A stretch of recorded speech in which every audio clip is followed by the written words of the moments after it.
My name is Loren Zephier. That's my English name. My father gave that to me and named after a farmer that saved my mother's life, my father's life. My chief name is Black Spotted Horse, my father's name, Chief Black Spotted Horseman. And my star name is Chief Golden Eagle. My ceremonial name is Chief Standing Elk. My English name is Shannon Campbell, and my ceremony name is Wakankari Otawi. That's Many Lightnings woman.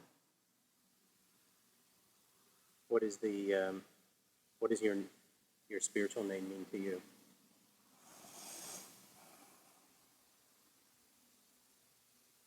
It's humbling, actually, very humbling. Because that name is powerful. There's a lot of meaning to it, a lot of something that you don't see, but feel.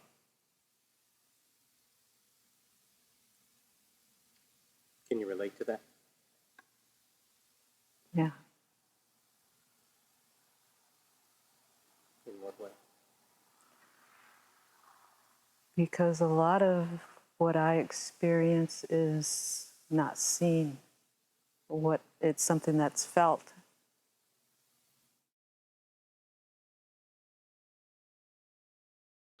So my first experience into that spirituality on my own, although I was working with other medicine men and pipe carriers and sun dancers and all this, I didn't experience too much, although I believed, in everything that was happening, everything that was said. I didn't have my own experience. So when my first fast on the hill, there was a voice that came. It didn't talk to me in the ear or come up, say anything in my mind. It was singing right here. It was singing a song. I looked, there was nothing there but a voice, an invisible voice singing to me. Then another one on this side of me. They were both singing. And I looked over here and I looked over here, but there was nobody standing there. So I sang along with them. I sang a song with them. And from that song, there was a invisible something come from the ground and moved up my body. Come up, then it went to the top of my head and like something opened up and everything went out. Then I felt light, very light, like something was released. All junk, all negatives, thought patterns and all the things that doesn't serve my spirit was like released. I felt light and I cried. Then these men that were singing, the two men, old men, they had old man voices, they sang. So that was the first experience I had when in a spiritual sense. Probably when I was a little girl. I don't know if it was a dream or if it was actually happening. I was in a dark room with my mom, and she was afraid of something, and she was holding me, and I could feel her fear, and I couldn't understand, what was happening. And all of a sudden, this yellow man appeared.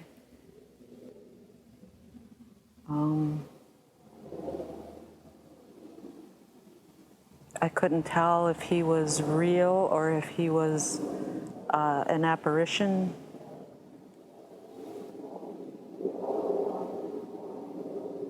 But I just knew it was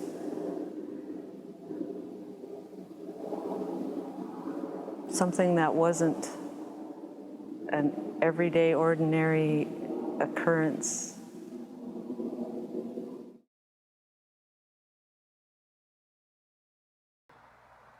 16, maybe 17 years ago, I had a visitation from a delegation from the Orion, the sacred Orion people. And they showed me some symbols on a little bar. Could you get that bar? Have Alan get that bar. It's in the back. And there was 2 star beans, I call them star beans, that were holding this bar, had symbols on there. And they were talking to me, but in another language that I understood so perfectly. And my ego got in the way. And I started thinking thoughts like, oh, I could understand these people, although they're talking a different language. So because of the ego thought, we had interruptions on the spiritual level. But that experience stayed with me, see? And I remember that bar, and I remember those symbols on there. I was getting ready to fast or go on a vision quest. And I got there a day early. And that evening there was a big thunderstorm that came.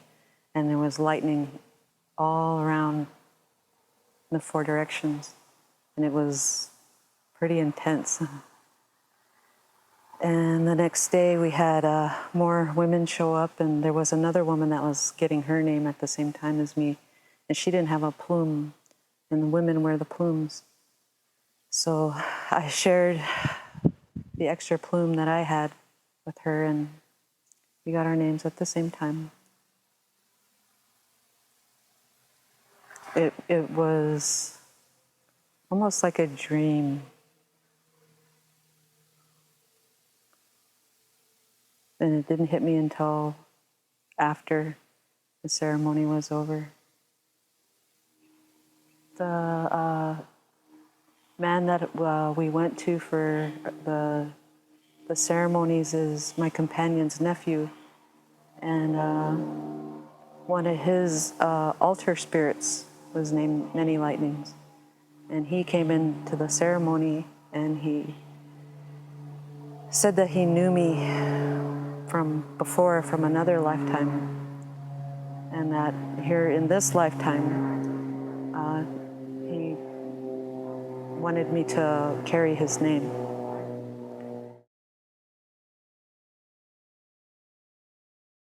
Tell me, in what way, since that original experience you had with the Star Nations, how is that a part of your experience today? Have you continue to have experiences? I live of those. communication? Yes, I live those.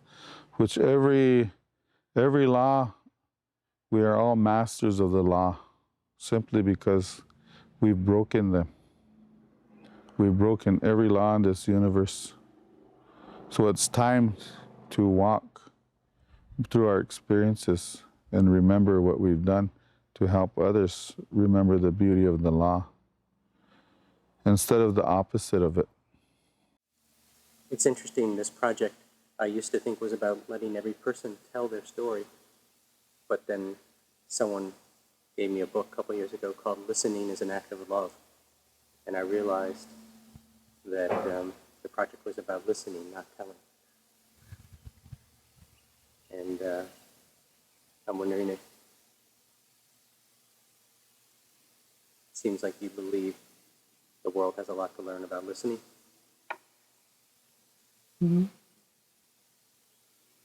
What, if you could share a message with people about listening, what would it be? You learn more when you're quiet and still.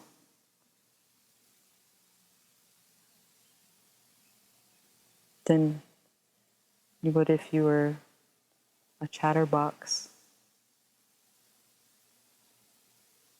How can you learn anything if you can't still yourself and find that quiet place?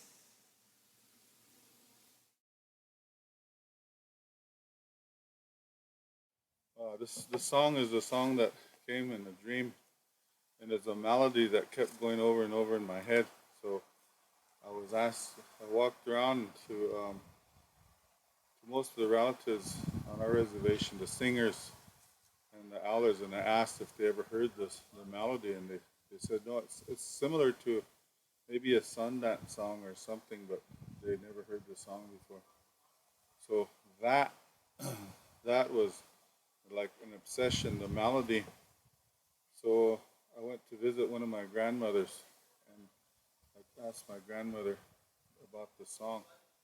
So she gave me the words that was was necessary for that song to be complete. So when I sang that song in ceremony, my grandmother and grandfather said that that song would help to make people happy and help them to remind them that they're that it'll help them to release a lot of their difficulties, at the moment. Is there specific words? Yeah. What are the words? People look at me for it's very difficult to be, you could say it the way people understand it today, Indian. So this man from the Elk Nation, the standing elk, he is saying this. He is saying this. So this is all it tells people that at this time, the relatives that are working with nature, they're working with spirit. It's very, very difficult to stay in that state of mind, that state of being, because of the illusion and mainstream America that surrounds them, that makes every effort through the patterns of thought and patterns of left brainwaves to keep them from doing what they're here on Mother Earth to do.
Thank you.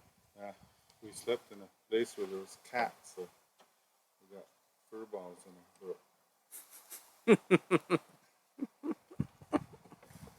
It takes a few days to